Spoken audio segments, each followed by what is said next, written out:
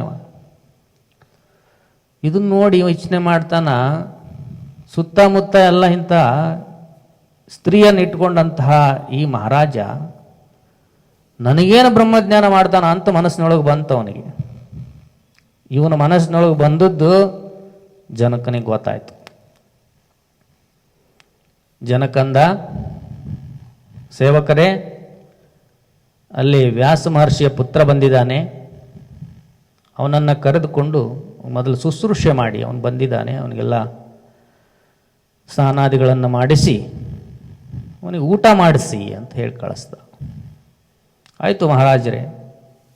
ಹೆಂಗೆ ಊಟ ಮಾಡಿಸ್ಬೇಕಪ್ಪ ಅಂದ್ರೆ ರತ್ನಗಂಬಳಿಯನ್ನು ಹಾಸಿ ಅದರ ಮೇಲೆ ಬೆಳ್ಳಿಯ ಮಣೆಯನ್ನು ಹಾಕಿ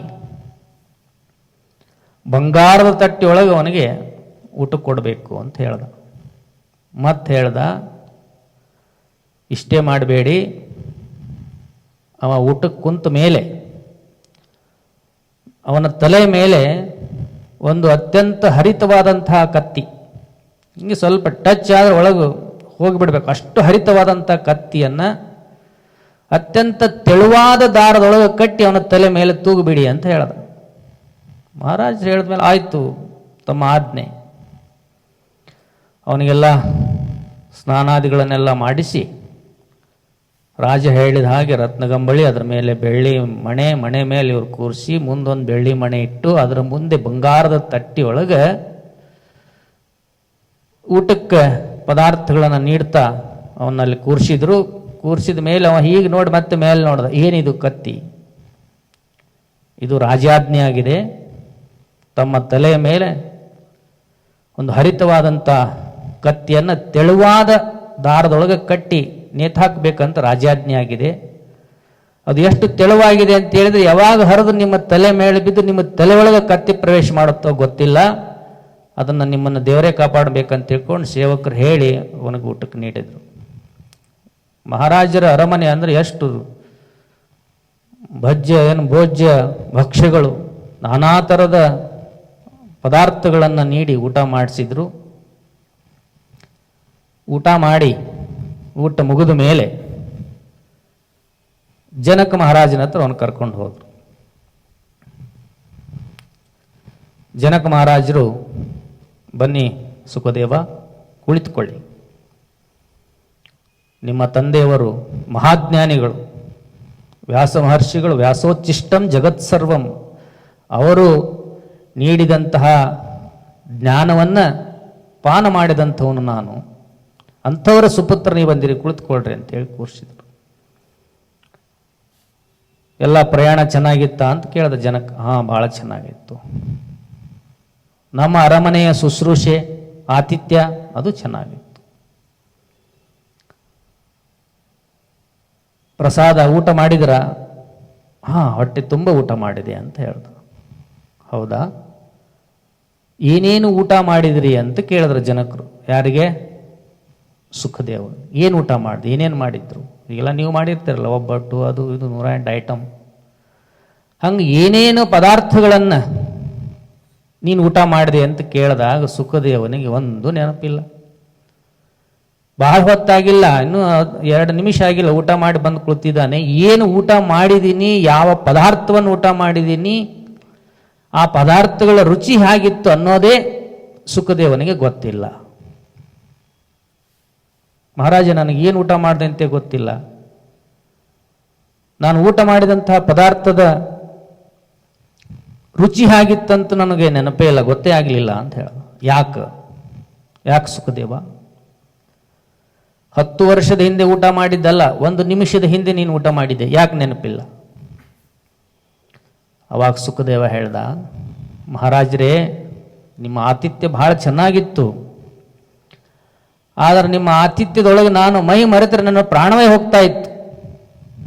ತಲೆ ಮೇಲೆ ಹರಿತಾಗಿರುವಂಥ ಕತ್ತಿಯನ್ನು ನೇತು ಹಾಕಿದ್ರು, ಅದು ಯಾವಾಗ ಹರಿತದೋ, ಯಾವಾಗ ನನ್ನ ತಲೆ ಮೇಲೆ ಬಂದು ಬೀಳ್ತದೋ ಅಷ್ಟರೊಳಗೆ ನಾನು ಎದ್ದು ಹೋಗ್ಬೇಕನ್ನುವಂತಹ ಲಕ್ಷ್ಯದೊಳಗೆ ನಾನಿದ್ದೆ. ಬೇರೆ ನನ್ನ ಲಕ್ಷ್ಯ ಏನಿಲ್ಲ. ಏನು ಊಟ ಮಾಡಿದೆ, ಏನು ತಿಂದೆ, ಏನು ಲಕ್ಷ್ಯ ಇಲ್ಲ. ನಾನು ಯಾವಾಗ ಊಟ ಮುಗಿಸ್ತೀನಿ, ಯಾವಾಗ ಆ ಕತ್ತಿಯ ಕೆಳಗಿಂದ ಹೊರಗೆ ಬರ್ತೀನಿ ಅಂತ ಇದೇ ಚಿಂತೆಯೊಳಗೆ ನಾನಿದ್ದೆ. ನಾನು ಊಟ ಮಾಡಿದಂಥ ಪದಾರ್ಥದ ರುಚಿನೂ ಗೊತ್ತಿಲ್ಲ, ನಾನು ಏನು ಮಾಡಿದೆ ಅಂತೂ ಗೊತ್ತಿಲ್ಲ ಅಂತ ಹೇಳೋದಂತ ಸುಖದೇವ.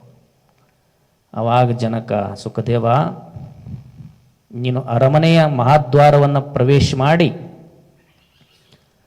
ನನ್ನನ್ನು ನೋಡಿದ ತಕ್ಷಣವೇ ನಿನ್ನ ಮನಸ್ಸಿನೊಳಗೊಂದು ಭಾವ ಬಂತು, ಇಷ್ಟೆಲ್ಲ ಭೋಗಗಳ ಮಧ್ಯದಲ್ಲಿರುವಂತಹ ಮಹಾರಾಜ ನನಗೇನು ಜ್ಞಾನ ಕೊಡಬಲ್ಲ, ವಿಷಯ ಲಂಪಟನಾಗಿರುವಂತಹ ಈ ಮಹಾರಾಜ ನನಗ್ಯಾವ ಬ್ರಹ್ಮಜ್ಞಾನ ಕೊಡಬಲ್ಲ ಅನ್ನುವಂಥ ಸಂಶಯ ನಿನ್ನ ಮನಸ್ಸಿನೊಳಗೆ ಬಂದಿತ್ತಲ್ಲ? ಹೌದು ಮಹಾರಾಜ, ಆ ಸಂಶಯಕ್ಕೆ ನಿನಗೆ ಉತ್ತರ ಕೊಡಬೇಕು ಅಂತ ಆ ರೀತಿಯಾದ ಊಟದ ವ್ಯವಸ್ಥೆ ಮಾಡಿದ್ದೆ ಅಂತ ಹೇಳ್ದ ಜನಕ. ಹೇಗೆ ನೀನು ಒಂದು ಪದಾರ್ಥವಲ್ಲ 100 ಪದಾರ್ಥಗಳನ್ನು ಊಟ ಮಾಡಿದೀಯಾ, 6 ಷಡ್ರಸಗಳ ರುಚಿಯನ್ನು ಕೂಡ ನೀನು ಸವಿದಿದೀಯಾ, ಆದರೆ ಆ 100 ಪದಾರ್ಥಗಳ ಅರಿವು ನಿನಗಿಲ್ಲ, ಆ ಷಡ್ರಸಗಳ ರುಚಿಯ ಸ್ವಾದವೂ ನಿನಗಾಗಿಲ್ಲ. ಯಾಕಂದ್ರೆ ನಿನ್ನ ಲಕ್ಷ್ಯ ಮೇಲಿತ್ತು, ಕತ್ತಿಯ ಮೇಲಿತ್ತು.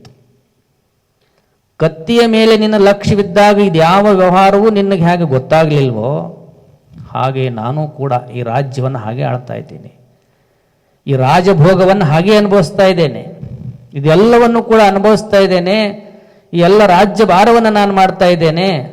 ಆದರೆ ನನ್ನ ಚಿತ್ತ ಪರಮಾತ್ಮನತ್ತ ಇದೆ, ನನ್ನ ಧ್ಯಾನ, ನನ್ನ ಮನಸ್ಸು ಯಾವಾಗಲೂ ಕೂಡ ಬ್ರಹ್ಮಜ್ಞಾನದಲ್ಲೇ ಲೀನವಾಗಿರ್ತದೆ ಸುಖದೇವ ಅಂತ ಅಂದ. ಅವಾಗ ಸುಖದೇವ ತನ್ನ ತಪ್ಪನ್ನು ಮನ್ನಿಸಬೇಕು ಅಂತ ಹೇಳಿ ಮಹಾರಾಜರಿಗೆ ಕ್ಷಮೆ ಕೇಳಿ ತಾವು ನನಗೆ ಆತ್ಮಜ್ಞಾನದ ಬ್ರಹ್ಮಜ್ಞಾನವನ್ನು ನೀಡಬೇಕು ಅಂತ ಹೇಳಿ ಪ್ರಾರ್ಥನೆ ಮಾಡ್ತಾನೆ. ಅವಾಗ ಜನಕ ಮಹಾರಾಜ, ಆಯಿತು, ಇನ್ನೊಂದು ಸ್ವಲ್ಪ ದಿನ ಹೋಗಲಿ, ಇರಿ, ಒಂದು 2-3 ದಿನ ಇರಿ, ಆಮೇಲೆ ನಾವು ಆತ್ಮಜ್ಞಾನದ ವಿಷಯವನ್ನು ಪ್ರಾರಂಭ ಮಾಡೋಣ ಅಂತ ಹೇಳಿ ಮರುದಿನ ಜನಕ ಮತ್ತು ಸುಖದೇವ ಇಬ್ಬರು ನದಿಯ ಸ್ನಾನಕ್ಕೆ ಹೋದರು. ಸ್ನಾನಕ್ಕೆ ಹೋಗಬೇಕಾದ್ರೆ ಆ ಸ್ನಾನ ಮಾಡುವಾಗಲೂ ಕೂಡ ಒಂದು ಜ್ಞಾನವನ್ನು ಈ ಸುಖದೇವನಿಗೆ ತಿಳಿಸ್ಬೇಕನ್ನುವಂಥ ಲಕ್ಷ್ಯ ಇಟ್ಕೊಂಡು ಜನಕ ರಾಜ ಸುಖದೇವನನ್ನು ಕರೆದುಕೊಂಡು ಸ್ನಾನಕ್ಕೆ ಹೋದ. ಇಬ್ಬರು ನೀರೊಳಗೆ ಇಳಿದು ಸ್ನಾನ ಮಾಡುವಾಗ ರಾಜಭಟರು ಓಡೋಡಿ ಬಂದರು. ಇದನ್ನೆಲ್ಲ ಜನಕನೇ ಎಲ್ಲ ಪ್ರೀ ಪ್ಲ್ಯಾನ್ ಮಾಡಿ ಹೇಳಿದ್ದೆಲ್ಲ. ಗಾಬರಿಗೊಂಡು ಬಂದರು ರಾಜಭಟರು. ಗಾಬರಿಯಾಗಿ ಬಂದು, ಮಹಾರಾಜರೇ ಏನು, ಮಿಥಿಲಾ ಅಂದ್ರೆ ಅವರ ಸಾಮ್ರಾಜ್ಯ ಮಿಥಿಲೆ ಒಳಗಿತ್ತಲ್ಲ, ಮಿಥಿಲೆಯೊಳಗೆ ಇರುವಂತಹ ಅರಮನೆಯಲ್ಲಿರುವಂತಹ ನಿಮ್ಮ ಅಂತಃಪುರ, ನೀವಿರುವಂತಹ ಅಂತಃಪುರ ಬೆಂಕಿ ಹತ್ತಿ ಉರಿತಾ ಇದೆ. ಜೊತೆಗೆ ಸುಖದೇವ ಇರುವಂತಹ ಅಂತಃಪುರದಲ್ಲಿರುವಂತಹ ಒಂದು ಕೊಠಡಿಯೂ ಕೂಡ ಬೆಂಕಿ ಹತ್ತಿ ಉರಿತಾ ಇದೆ, ದೊಡ್ಡ ಆಘಾತವಾಗಿ ಬಿಟ್ಟಿದೆ ಅಂತ ಹೇಳಿದರು. ಜನಕ ರಾಜ ಏನು ಪ್ರಭಾವಕ್ಕೆ ಒಳಗಾಗಲಿಲ್ಲ, ಸುಮ್ಮನಿದ್ದ ಹಂಗೆ ಹ್ಯಾಂಗಿದ್ದ ಹಾಗೆ ಅದೇನು ಚೇಂಜ್ ಆಗಲಿಲ್ಲ. ಆದರೆ ಈ ಸುಖದೇವ ನೀರೊಳಗಿಂದ ಎದ್ದು ಓಡ್ಲಿಕ್ಕೆ ಶುರು ಮಾಡ್ದ. ಸುಖದೇವ ಯಾಕೆ ಮಹಾರಾಜರೇ, ನನ್ನ ಕೊಠಡಿ ಒಳಗೆ ನನ್ನ ಕೌಪೀನವನ್ನಿಟ್ಟಿದ್ದೀನಿ, ನನ್ನ ವಸ್ತ್ರಗಳನ್ನಿಟ್ಟಿದ್ದೀನಿ, ಸುಟ್ಟು ಹೋಗ್ತಾವ, ಅದಕ್ಕೆ ತೊಗೊಂಬರ್ತೀನಿ ಅಂತ ಓಡ್ತಾ ಇತ್ತು. ನಿಮಗೇನು ಅನಿಸ್ಲಿಲ್ವಾ? ನೀವು ಹೇಗಿದ್ರೆ ಹಾಗೆ ಇದ್ದಿರಲ್ಲ, ಏನು ಗಾಬರಿನೇ ಇಲ್ವಲ್ಲ ಅಂತ ಕೇಳ್ದ ಸುಖದೇವ. ಅವಾಗ ಜನಕ ಮಹಾರಾಜ ಸುಖದೇವನಿಗೆ ಹೇಳ್ತಾನೆ, ಮಿಥಿಲಾಯಾಮ್ ಪ್ರದಗ್ಧಾಯಾಮ್ ನಮೇ ಕಿಂಚಿತ್ ಪ್ರದಹ್ಯತೆ, ನಮೇ ಕಿಂಚಿತ್ ಪ್ರದಹ್ಯತೆ. ಸುಖದೇವ, ಮಿಥಿಲೆ ಒಳಗೆ ಬೆಂಕಿ ಹತ್ತಿ ಉರಿತಾ ಇದೆ, ಆದರೆ ನನಗೆ ಯಾವುದೇ ರೀತಿಯ ಬೆಂಕಿ ಹತ್ತಿಲ್ಲ, ನನ್ನಲ್ಲಿ ಯಾವುದೇ ರೀತಿಯ ಬೆಂಕಿಯ ಪ್ರಭಾವ ನನಗಾಗಿಲ್ಲ, ನಾನೇನು ಸುಡ್ತಾ ಇಲ್ಲ, ಅದು ಸುಡ್ತಾ ಇದೆ ಅಂತ ಹೇಳದಂತೆ. ಅಂದ್ರೆ ಏನು ಅರ್ಥ? ಒಬ್ಬ ವೈರಾಗಿ ಜೀವನ ಮಾಡುವಂಥ ಪದ್ಧತಿ ಹೇಗಿರುತ್ತಪ್ಪ, ಅನ್ನೋ ಮನಸ್ಥಿತಿ ಹೇಗಿರುತ್ತೆ ಅಂದ್ರೆ ಜನಕನ ಥರ. ಅದಕ್ಕೆ ಮತ್ತವನು ಸುಖದೇವನ ಕರೆದು ಹೇಳ್ದ, ಏನು ನೀನೇನು ವಜ್ರವೈಡೂರ್ಯ ಇಟ್ಟಿದೆಯಾ? ಏನಿಲ್ಲ, ಬಟ್ಟೆ ಹಾಕೊಳ್ಳುವಂಥ ಕೌಪೀನ ಅದು ಸುಡುತ್ತೆ ಅಂತ ಓಡ್ ಹೋಗ್ತಾ ಇದೆಯಲ್ಲ, ಇದು ಸರಿನಾ? ನಾನು ರಾಜ, ಅರಮನೆ ಸುಡ್ತಾ ಇದೆ ಅಂದ್ರೂ ಕೂಡ ನಾನು ಹೋಗ್ತಾ ಇಲ್ಲ. ಯಾಕೆ ಅಂದ್ರೆ ಯಾವುದು ಯಾವಾಗ ಆಗಬೇಕೋ ಅದು ಅವಾಗ ಆಗ್ತಾನೆ ಇರ್ತದೆ, ನಾವೇನು ಮಾಡ್ಲಿಕ್ಕೆ ಆಗೋದಿಲ್ಲ. ಹಾಗಾಗಿ ನಿನ್ನ ಮನಸ್ಸನ್ನ ಸ್ಥಿಮಿತತೆಯಲ್ಲಿಟ್ಕೋಬೇಕು ಸುಖದೇವ.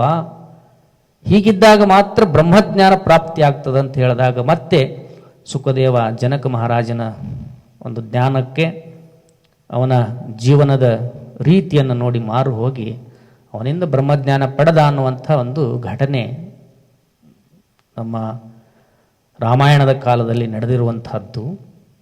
ಯಾಕೆ ಈ ಮಾತನ್ನು ಹೇಳ್ತಾ ಇದ್ದೀನಿ ಅಂದರೆ, ಕೇವಲ ಸಾಮಾನ್ಯ ವ್ಯಕ್ತಿ ಅಲ್ಲ, ಮಹಾರಾಜನೂ ಕೂಡ ವೈರಾಗ್ಯದ ಭಾವದಿಂದ ರಾಜ್ಯವನ್ನು ಆಳಬಹುದು ಅನ್ನೋದಕ್ಕೆ ಜನಕ ಮಹಾರಾಜನೇ ಅದಕ್ಕೆ ಉದಾಹರಣೆಯಾಗಿದ್ದಾನೆ.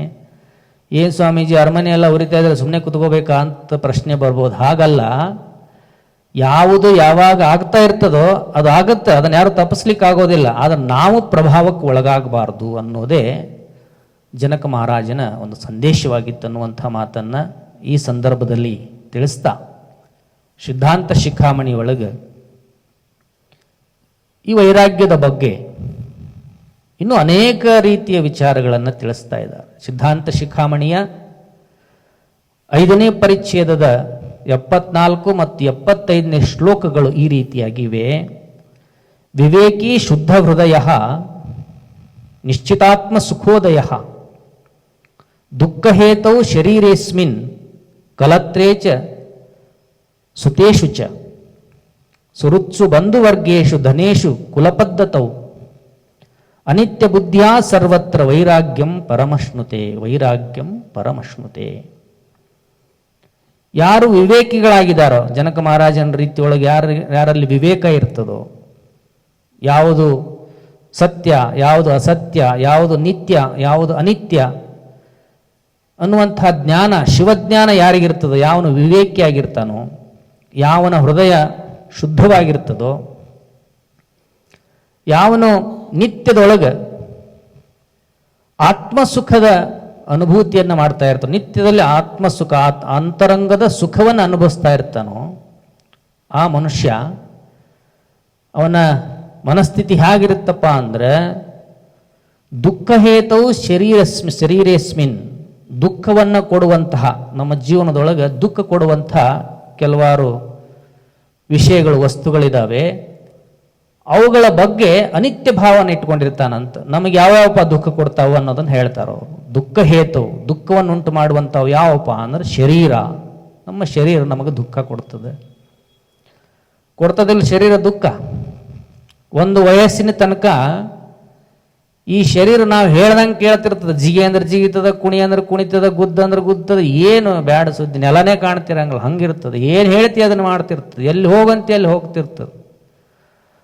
ಬರ್ತಾ ಬರ್ತಾ ಬರ್ತಾ ಬರ್ತಾ ವಯಸ್ಸು ಆದಂಗೆ ಆ ನೋವು ಈ ನೋವು, ಆ ರೋಗ ಈ ರೋಗ. ಬಸವಣ್ಣವ್ರು ಹೇಳಿದರು, ದೇಹವೇ ದೇವಾಲಯ. ಸಿದ್ಧಾಂತ ಶಿಖಾಮಣಿ ಒಳಗೆ ರೇಣುಕರು ಹೇಳಿ ಶಿವಾಗಾರ ಮಿದಂ ಪ್ರೋಕ್ತಂ, ಇದೆಲ್ಲ ಶಿವಾಗಾರ ದೇವಾಲಯ ಅಂತ ಹೇಳಿದ್ರು. ಆದ್ರೆ ಮುಂದೆ ಬರ್ತಾ ಬರ್ತಾ ಬರ್ತಾ ದೇವಾಲಯ ಆಗಂಗಿಲ್ಲ, ಇದು ರೋಗಾಲಯ ಆಗಿಬಿಡ್ತದೆ. ಎಷ್ಟು ರೋಗ, ಕಾಲು ನೋವು, ಕೈ ನೋವು, ಹೊಟ್ಟೆ ನೋವು, ಇಲ್ಲಿ ನೋವು, ಅಲ್ಲಿ ನೋವು, ಎಲ್ಲ ಕಡೆ ನೋವು ಸ್ಟಾರ್ಟ್ ಆಯ್ತು ಅಂದ್ರೆ ಒಂದು ಸಮಯದೊಳಗೆ ಸುಖ ಕೊಟ್ಟಂತ ಈ ಶರೀರ ಮುಂದೆ ಬರೀ ದುಃಖವನ್ನೇ ಕೊಡ್ತಿರ್ತದೆ. ಎಷ್ಟೋ ಜನ ಶರೀರ ಬಾಧೆಯನ್ನು ತಾಳ್ಕೊಳ್ಳಾರದೆ ಆತ್ಮಹತ್ಯೆ ಮಾಡ್ಕೊಂಡು ಸತ್ತು ಹೋಗ್ತಾರೆ. ಅಷ್ಟು ದುಃಖವನ್ನು ಈ ಶರೀರ ಕೊಡ್ತಿರ್ತದೆ. ಶರೀರ ದುಃಖ ಕೊಡ್ತದೆ. ಚೆನ್ನಾಗಿಟ್ಕೊಳ್ಳಿಲ್ಲ ಅಂದ್ರೆ, ಸರಿಯಾಗಿ ಯೋಗ ಆಹಾರ ವಿಹಾರ ಸರಿಯಾಗಿ ಮಾಡದೆ ಹೋದ್ರೆ ಈ ಶರೀರ ಸುಖ ಕೊಡಂಗಿಲ್ಲ, ದುಃಖ ಕೊಡ್ತದೆ.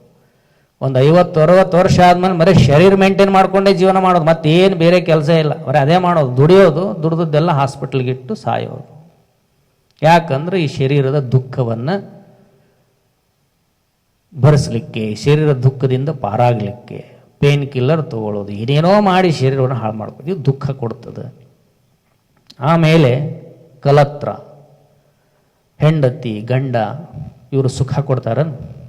ಗಂಡ ಸುಖ ಕೊಡ್ತಾನ? ಹೆಂಡತಿ ಸುಖ ಕೊಡ್ತಾಳ? ಒಂದು ಸ್ವಲ್ಪ ಸಮಯ ಇರ್ತದ ಅದು. ಆಮೇಲೆ ಎಲ್ಲೋ ಒಬ್ರು ಸಾಯೋ ಕೊನೆ ಕ್ಷಣದವರೆಗೂ ಕೂಡ ಸತಿಪತಿಗಳು ಆನಂದವಾಗಿರೋದು ಬಹಳ ವಿರಳ. ಆದರೆ ವಸ್ತುತ ವಿಚಾರ ಮಾಡಿ ನೋಡಿದ್ರೆ ಗಂಡನಿಗೆ ಹೆಂಡತಿ ದುಃಖ ಕೊಡ್ತಿರ್ತಾಳ, ಹೆಂಡತಿ ಗಂಡ ದುಃಖ ಕೊಡ್ತಿರ್ತಾನೆ. ಇವೆಲ್ಲ ದುಃಖಕ್ಕೆ ಮೂಲವಾಗಿರುವಂಥವಂತ ರೇಣುಕರು ಹೇಳ್ತಾರೆ. ಹೆಂಡತಿ, ಗಂಡ, ಮಕ್ಕಳು, ನಿಮಗೆಲ್ಲ ಅನುಭವ ಇದ್ದೇ ಇದೆ. ಮಕ್ಕಳು ಎಷ್ಟು ಸುಖ ಕೊಡ್ತಾವ, ಎಷ್ಟು ದುಃಖ ಕೊಡ್ತಾವ ಅಂತ. ಆಮೇಲೆ ಸುಹೃತ್ಸು, ಸ್ನೇಹಿತರು. ನನಗೆ ಪ್ರಾಣವನ್ನೇ ಕೊಡ್ತಾನ ಅಂತೇಳಿ ಸ್ನೇಹವನ್ನು ಬೆಳೆಸ್ತೀರಿ, ಮುಂದೆ ಅದೇ ಸ್ನೇಹಿತ ನಿಮ್ಮ ಬದುಕಿಗೆ ಕಂಟಕವಾಗಿ ಬಿಡ್ತಾನೆ. ಒಳ್ಳೆಯ ಸ್ನೇಹಿತರು ಸಿಗೋದು ಬಹಳ ಕಷ್ಟ. ಜನರಲ್ ಆಗಿ ಸ್ನೇಹಿತರಿಂದಲೂ ಕೂಡ ಮನುಷ್ಯನಿಗೆ ದುಃಖ ಆಗ್ತದೆ. ಬಂಧು ವರ್ಗೇಶು, ನಿಮ್ಮ ಬಂಧು ಬಳಗದವರು ಅವ್ರೇನು ಸುಖ ಕೊಡ್ತಾರನೋ ಅವರಿಂದಲೂ ಕೂಡ ದುಃಖ ನಮಗೆ ಆಗ್ತಾನೆ ಇರ್ತದೆ. ಇವೆಲ್ಲ ದುಃಖ ಕೊಡುವಂಥ ಧನೇಶು, ನಮ್ಮಲ್ಲಿರುವಂಥ ಹಣ ಅದು ಸುಖ ಕೊಡ್ತೈತೆ ಅಂತ ಗಳಿಸ್ತೀರಿ, ಮುಂದೆ ಅದೇ ಹಣ ಮುಂದೆ ದುಃಖವನ್ನು ಕೊಡಲಿಕ್ಕೆ ಪ್ರಾರಂಭ ಆಗ್ತದೆ. ಅದನ್ನು ಹಿಡ್ಕೊಳಕ್ಕಾಗಂಗಿಲ್ಲ, ಅದನ್ನು ಅದೇ ಒಂದು ದೊಡ್ಡ ಸಮಸ್ಯೆಯಾಗಿ ಪರಿಣಾಮ ಆಗಿಬಿಡ್ತೈತಲ್ಲ. ಹಾಗಾಗಿ ನಮ್ಮ ಸಂಪತ್ತು ಕೂಡ ನಮಗೆ ದುಃಖ ಕೊಡ್ತದೆ. ಕುಲಪದ್ಧತವು, ನಮ್ಮದು ಶ್ರೇಷ್ಠ ಕುಲ, ನಮ್ಮ ಕನಿಷ್ಠ ಕುಲ ಅಂತ ತಿಳ್ಕೊಂಡು ಯಾವುದಾದ್ರು ಕುಲದ ಬಗ್ಗೆ ಬಹಳ ವ್ಯಾಮೋಹಿಗಳಾಗಿರ್ತಾರೆ, ಅದರಿಂದ ಕೂಡ ಮನುಷ್ಯನಿಗೆ ದುಃಖ ಆಗ್ತದೆ. ಇವೆಲ್ಲ ದುಃಖ ಕೊಡುವಂಥ ಈ ಎಲ್ಲ ಗಂಡ ಹೆಂಡತಿ ಮಕ್ಕಳು ಸಂಪತ್ತು ಗೆಳೆಯರು ಬಂಧು ಬಳಗ ಇವೆಲ್ಲವೂ ಕೂಡ ಸುಖ ಕೊಡುವಂಥವಲ್ಲ. ಇವು ನಿತ್ಯ ಅಲ್ಲ, ಇವು ಅನಿತ್ಯ ಅನ್ನುವಂಥ ಭಾವ ಬೆಳೆಸ್ಕೊಂಡು ಅವ ತನ್ನ ಬದುಕಿನೊಳಗೆ ವೈರಾಗ್ಯಂ ಪರಮಶ್ನುತೆ, ವೈರಾಗ್ಯದಿಂದ ಜೀವನವನ್ನು ಅನುಭವಿಸ್ಬೇಕಾಗ್ತದೆ, ಅನುಭವಿಸ್ತಾನೆ ವಿವೇಕಿ ಆದವನು ಅನ್ನುವಂಥ ಮಾತನ್ನು ಸಿದ್ಧಾಂತ ಶಿಖಾಮಣಿ ಒಳಗೆ ರೇಣುಕ ಭಗವತ್ಪಾದರು ಹೇಳ್ತಾರೆ. ಅಂದರೆ ಏನು ಅರ್ಥ? ಈ ಸಂಪತ್ತು ಮಕ್ಕಳು ಮರಿ ಬಂದು ಬಳಗದೊಳಗೆ ಇವೆಲ್ಲ ಅನಿತ್ಯ ಅನ್ನುವಂಥ ಭಾವ ಎಲ್ಲರಿಗೂ ಗೊತ್ತದ. ಅದು ಏನು ಹೇಳುವಂಥ ಅವಶ್ಯಕತೆ ಇಲ್ಲ, ಸುಮ್ಮನೆ ನೆನಪಿಸೋದು. ಇವಾಗ ನಾನು ಭಾಳ ಸರಿ ಹೇಳ್ತಾ ಇರ್ತೀನಿ, ಇವತ್ತು ಎಲ್ಲ ಕೇಳೋರು ಹೇಗಾಗಿಬಿಟ್ಟಾರಪ್ಪ ಅಂದ್ರೆ old patient is better than new doctor ಅಂತ.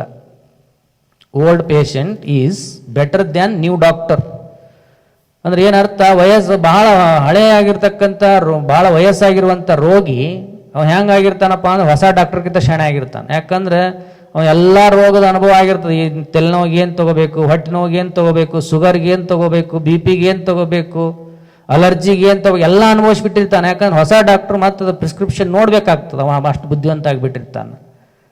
ಯಾಕೆ ಈ ಮಾತನ್ನು ಹೇಳ್ತಾ ಇದ್ದೀನಿ ಅಂದ್ರೆ, ಈ ಆಧ್ಯಾತ್ಮದ ವಿಚಾರಗಳನ್ನು ಎಲ್ಲರೂ ಕೂಡ ಕೇಳಿದ್ದಾರೆ, ಎಲ್ಲರಿಗೂ ಕೂಡ ಅದರ ಪರಿಚಯ ಇದೆ. ಪ್ರಾಬ್ಲಮ್ ಎಲ್ಲಪ್ಪ ಅಂದ್ರೆ ಅದನ್ನು ಜೀವನದೊಳಗೆ ಅಳವಡಿಸ್ಕೊಳ್ಳೋದಿಲ್ಲ, ಪ್ರತಿನಿತ್ಯದೊಳಗೆ ಅದರ ಜಾಗೃತಿ ಇರೋದಿಲ್ಲ. ಗೊತ್ತಿದೆ, ಧನಾನಿ ಭೂಮೌ ಪಶವಶ್ಚ ಗೋಷ್ಠೆ ನಾರಿ ಗೃಹದ್ವಾರಿ ಜನಾ ಸ್ಮಶಾನೆ ದೇಹಶ್ಚಿತಾಯಾಂ ಪರಲೋಕ ಮಾರ್ಗೆ ಧರ್ಮಾನುಗೋ ಗಚ್ಚತಿ ಜೀವ ಏಕಃ, ಧರ್ಮಾನುಗೋ ಗಚ್ಚತಿ ಜೀವ ಏಕಃ. ಒಬ್ಬ ಜ್ಞಾನಿ ಹೇಳ್ತಾನೆ, ನಾವು ನಮ್ಮ ಆಯುಷ್ಯ ಮುಗಿದ ಮೇಲೆ ಸತ್ತ ಮೇಲೆ ಸಾಯುವಾಗ ಏನೇನು ಎಲ್ಲೆಲ್ಲಿ ಇರ್ತೈತಿ ಅನ್ನೋದು ಹೇಳ್ತಾನ. ಈಗ ನೋಡ್ರಿ, ಮೊನ್ನೆ ಕೊಡಗಿನೊಳಗೆ ಬಹಳ ಮಳೆ ಆಯಿತು. ನಾರಾಯಣಾಚಾರ್ಯರು ಅಂತ ಹೇಳಿ ಅರ್ಚಕರು.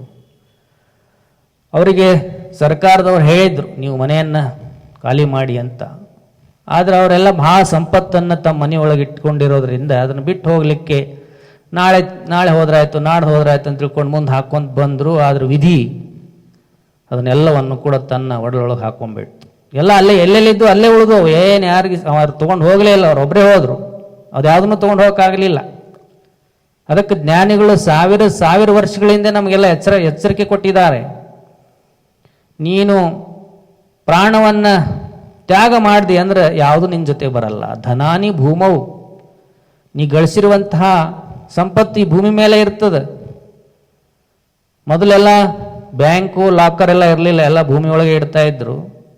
ಅದಕ್ಕೆ ಧನಾನಿ ಭೂಮವು ಅಂತ ಹೇಳ್ದ. ಇವಾಗ ನೀವು ಗಳಿಸಿರುವಂಥ ಹಣ ಬಂಗಾರ ಬೆಳ್ಳಿ ಲಾಕರ್ನಾಗರೇ ಇರ್ತದೆ, ಇಲ್ಕಂದ್ರೆ ಬ್ಯಾಂಕ್ನಾಗ ಅಲ್ಲೇ ಇರ್ತದೆ, ನಿಮ್ಮ ಜೊತೆ ಬರಂಗಿಲ್ಲ ನೀವು ಹೋದ್ರೆ ಅಂತ ಹೇಳಿ ಅದಲ್ಲೇ. ಪಶುವಶ್ಚ ಗೋಷ್ಠೆ, ಆಗಿನ ಕಾಲದೊಳಗೆ ಯಾರ ಮನೆಯೊಳಗೆ ಭಾಳ ಪಶುಗಳು ದನಗಳು ಇರ್ತಾವೆ, ಹಸುಗಳು ಇರ್ತಾವೆ, ದೊಡ್ಡ ಶ್ರೀಮಂತ, ಅದಕ್ಕೆ ಎಷ್ಟು ಸಾವಿರಾರು ದನಗಳನ್ನು ಸಾಕಿದ್ರು ಅವು ಅಲ್ಲೇ ಇರ್ತಾವೆ, ಗೋಷ್ಠೆ ಕೊಟ್ಟಿಗೆಯಲ್ಲೇ ಇರ್ತಾವೆ. ಈಗ ನೀವು ತೊಗೊಂಡಿರುವಂಥ ಕೋಟಿ ಬೆಲೆ ಬಾಳುವಂಥ ಕಾರ್ ಅಲ್ಲೇ ಶೆಡ್ನಾಗೆ ಇರ್ತಾವೆ. ಸತ್ತಾನ ನಮ್ಮ ಯಜಮಾನ ಅಂತೇಳಿ ನಿಮ್ಮ ಜೊತೆ ಬರ್ತಾವನೋ ಹೋದ್ಬಿಡು, ಮತ್ತೆ ಇನ್ನೂ ಬರ್ತಾನೆ ನಮ್ಮಲ್ಲಿ ಕೂತ್ಕೊಳಕ ಸುಮ್ ಕುಂತಿರ್ತಾವೆ ಶೆಡ್ ಒಳಗೆ. ಪಶುವಶ್ಚ ಗೋಷ್ಠಿ ಅವು ಅಲ್ಲೇ ಇರ್ತಾವೆ. ನಾರಿ ಗೃಹದ್ವಾರಿ, ಬಹಳ ಪ್ರೀತಿ ಮಾಡುವಂಥ ನಿಮ್ಮ ಹೆಂಡತಿ, ಬಹಳ ಪ್ರೀತಿ ಮಾಡುವಂಥ ನಿಮ್ಮ ಗಂಡ ಜೊತೆಗೆ ಬರ್ತಾನ. ಹೆಂಡತಿ ಗೃಹದ್ವಾರಿ, ಗಂಡ ಸತ್ತಾನ, ಹೆಂಡತಿ ಮನೆ ಬಾಗಿಲು ತನಕ ಇರ್ತಾಳೆ, ಮುಂದೆ ಸ್ಮಶಾನ ತನಕ ಬರಂಗಿಲ್ಲ. ಆಗಿನ ಕಾಲದೊಳಗೆ ಸ್ಮಶಾನವರಿಗೆ ಬರೋ ಪದ್ಧತಿ ಇರಲಿಲ್ಲ, ಅದಕ್ಕೆ ಗೃಹದ್ವಾರಿ ಅಲ್ಲೇ ಮನೆಯೊಳಗೆ ಬಾಗಿಲು ತನಕ ಇರ್ತಾಳೆ. ಗಂಡ ಹೆಂಡತಿ ಸತ್ತ ತಕ್ಷಣ ಈ ಹೆಂಡತಿ ಬಿಟ್ಟು ನನಗೆ ಇರ್ಲಿಕ್ಕೆ ಆಗೋದಿಲ್ಲ ಅಂತ ತಿಳ್ಕೊಂಡು ಯಾರಾದರೂ ನನ್ನೂ ಮುಗಿಸ್ಬಿಡ್ರಿ ಅಂತ ಹೇಳ್ತಾರ, ಆಗಂಗಿಲ್ಲ, ಹೋಗ್ಲಿ ಬಿಡಪ್ಪ ಅಂತ. ಯಾರ ಜೊತೆ ಬರಲ್ಲ, ಗೊತ್ತದ ಇದೆಲ್ಲ ಜಗತ್ತಿನ ನಿತ್ಯ. ಇದು ಸತ್ತಾಗ ಯಾರ ಜೊತೆಗೂ ಬರಂಗಿಲ್ಲ, ಸುಮ್ಮನೆ ದುಃಖ ವ್ಯಕ್ತಪಡಿಸ್ತಿರ್ತಾರೆ. ನಾವು ಬೆಂಗಳೂರಾಗೂ ಇದ್ದೀವಿ, ಉತ್ತರ ಕರ್ನಾಟಕದೊಳಗೆ ಇರೋದ್ರಿಂದ ಎರಡು ಕಡೆ ಜನರು ದುಃಖ ನೋಡಿರ್ತೀವಿ. ಈ ಮಹಾನಗರದೊಳಗೆ ಯಾರು ಸತ್ರ ಅಳಂಗೇ ಇಲ್ಲ ಜನ, ಸುಮ್ಮನೆ ಹಂಗೆ ಮಾಡ್ಕೊಂಡು ಎದ್ಬಿಟ್ಟಿರ್ತಾರೆ. ನಾವು ಎಲ್ಲ ಹೋದಾಗ ಸ್ಮೈಲ್ ಮಾಡ್ಕ ಬನ್ನಿ ಸ್ವಾಮೀಜಿ ಚೆನ್ನಾಗಿದ್ದಾರೆ, ನಾವು ಅವ್ರಿಗೆ ದುಃಖದ ಸಾಂತ್ವನ ಹೇಳಕ್ಕೆ ನಾವು ಹೋಗಿರ್ತೀವಿ, ಸ್ಮೈಲ್ ಮಾಡಿ ಕರೆದ್ರೆ ನಾವೇನು ಮಾಡೋದು? ಇದು ಈ ಭಾಗದೊಳಗೆ ನಗರ ಪ್ರದೇಶದೊಳಗೆ. ಇನ್ನು ಉತ್ತರ ಕರ್ನಾಟಕ ವಿಪರೀತ ಅಳ್ತಾರೆ ಅಲ್ಲಿ. ಅದು ಅಳೋದು ನೋಡಿಬಿಟ್ರೆ ಶಿವ ಇವ್ರನ್ನ ಬಿಟ್ಟು ಇರಂಗಿಲ್ಲೇನಪ್ಪ ಅಂತ ಅನಿಸ್ತಿರ್ತದೆ. ಗಂಡು ಸತ್ತಾಗ ಹೆಂಡತಿ ವಿಪರೀತ ಅಳ್ತಿರ್ತಾಳೆ, ಏನಮ್ಮ ಭಾಳ ಅಳ್ತಾ ಇದೆಯಲ್ಲ, ನಿಮ್ಮ ಯಜಮಾನ್ರನ್ನ ಬಿಟ್ಟು ನಿನಗೆ ಇರ್ಲಿಕ್ಕೆ ಆಗೋದಿಲ್ಲ, ಅದಕ್ಕೆ ನಿನ್ನ ಪ್ರಾಣ ನಮಗೆ ಕೊಡು, ನಿನ್ನ ಪ್ರಾಣ ನಮ್ಮ ಯಜಮಾನ್ರು ಕೊಟ್ಟು ಬದುಕಿಸ್ತೀವಿ, ನೀ ಸಾಯ್ತೀನಿ ಅಂತ ಕೇಳಿದ್ರೆ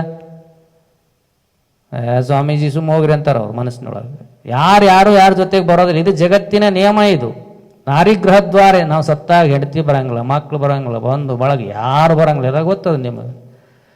ಭಾಳ ಜನರನ್ನು ಗಳಿಸಿದ್ರಿ ಅಂದ್ರೆ ಅವ್ರು ಎಲ್ಲಿ ತನಕ ಬರ್ತಾರೆ?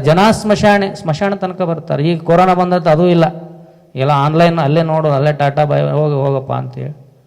ಎಂಥ ದುರ್ಗತಿ ಬಂತಪ್ಪ ಅಂದರೆ ಸ್ವಂತ ಹೆಂಡತಿ ಮಕ್ಕಳು ಕೂಡ ನಮ್ಮನ್ನು ಕಳಿಸ್ಲಿಕ್ಕೆ ಬರದೇ ಇರುವಂಥ ಸ್ಥಿತಿ ಇವತ್ತು ಬಂದು ಒದಗಿ ಬಿಟ್ಟಿದೆ. ಇದು ಜಗತ್ತಿನ ನಿತ್ಯ ಸತ್ಯ. ಇದು ಅದನ್ನು ಅವಾಗ ಹೇಳಿಬಿಟ್ಟಾರ.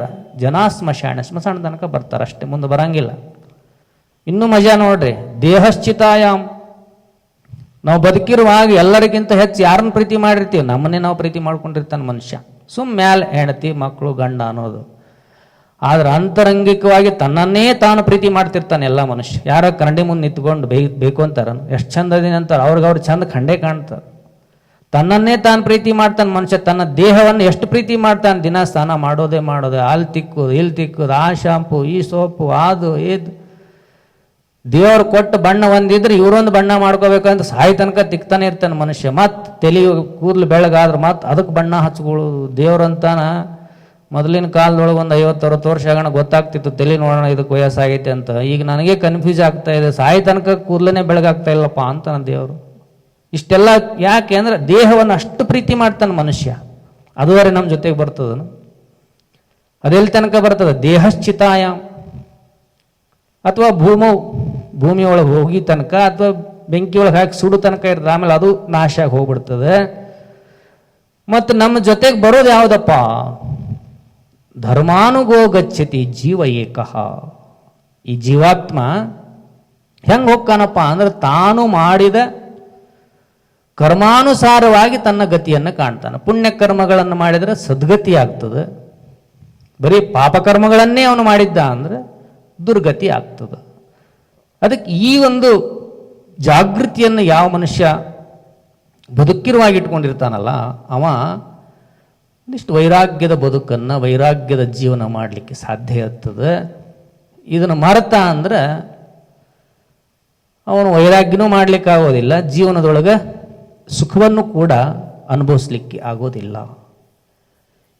ಯಾವ ಮನುಷ್ಯನಿಗೆ ಈ ಬದುಕಿನ ನಿತ್ಯ ಸತ್ಯದ ಅರಿವಿರ್ತದೆ ಅವ ಸ್ವಲ್ಪ ತ್ಯಾಗಿ ಆಗಲಿಕ್ಕೆ ಬಯಸ್ತಾನೆ. ವೈರಾಗ್ಯ ನಮ್ಮ ಒಳಗೆ ಬರಬೇಕಂದ್ರೆ ನಮಗೊಂದಿಷ್ಟು ತ್ಯಾಗ ಮಾಡುವಂಥ ಗುಣ ಬರಬೇಕು.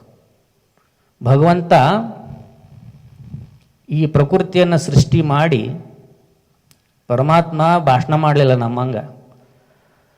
ಶಿವ ಕುತ್ಕೊಂಡು ಶ್ರಾವಣದೊಳಗೆ ಬರ್ರಿ ನಾನು ಆನ್ಲೈನ್ ಪ್ರವಚನ ಮಾಡ್ತೀನಿ, ಪ್ರವಚನ ಮಾಡಂಗಿಲ್ಲ, ಗ್ರಂಥಗಳನ್ನು ಬರೆದಿಲ್ಲ. ಅವ ಹಿಂಗೆ ಪ್ರಕೃತಿ ಒಳಗೆ ಒಂದಿಷ್ಟು ಜ್ಞಾನವನ್ನು ಹರಡಿಬಿಟ್ಟಿದ್ದಾನೆ. ನೋಡಪ್ಪ ಅದನ್ನ ನೋಡಿ ಕಲಿ, ಅದನ್ನ ನೋಡಿ ಕಲಿ ನೀನು. ನಾ ಏನು ಹೇಳಂಗಿಲ್ಲ, ನೀನು ಗಿಡ ನೋಡು ಎಲ್ಲರಿಗೆ ನೆರಳು ಕೊಡ್ತದೆ, ಹಣ್ಣು ಕೊಡ್ತದೆ.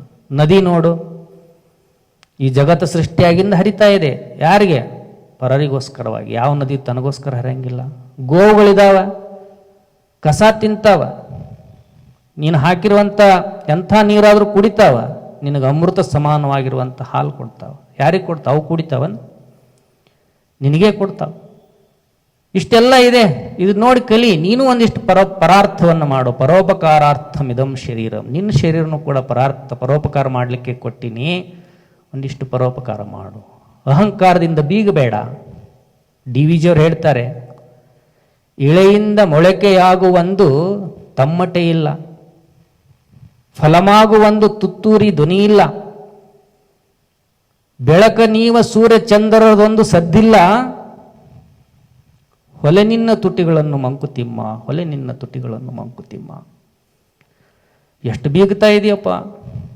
ನಾನು I am so and so, visiting card ಮಾಡಿಸಿರ್ತೀಯ, ನಿನ್ನ ಹೆಸರು ಸಾಣದಿರ್ತದೆ, ನಿನ್ನ ಡಿಗ್ರಿಗಳೇ ಭಾಳ ಇರ್ತಾವ. ಎಲ್ಲ ex president, ex vice president, ಇದು ಏನು ಒಂದೊಂದು ಪೇಜ್ ಗಟ್ಟಲೆ ನಿಮ್ಮ ಬಯೋಡೇಟಾ ಕೊಡಿ ಅಂತ ಹೇಳಿದ್ರೆ 10 ಪೇಜ್ ಬಯೋಡೇಟಾ ಕೊಟ್ಟಿರ್ತಾರೆ. ಸಮಾರಂಭದಾಗ 5 ನಿಮಿಷ ಪರಿಚಯ ಮಾಡ್ಬೇಕು. ಹೆಂಗೆ ಮಾಡು? ಇಷ್ಟೆಲ್ಲ ಕೊಡ್ತೀಯಲ್ಲ, ನೋಡು ಸ್ವಲ್ಪ ಎಲ್ಲ ಹೊರಗೆ. ನಮ್ಮನ್ನೆಲ್ಲ ಜೀವಂತವಾಗಿಡ್ಲಿಕ್ಕೆ ಸಸಿಗಳು ಹಣ್ಣು ಕೊಡ್ತಾವೆ.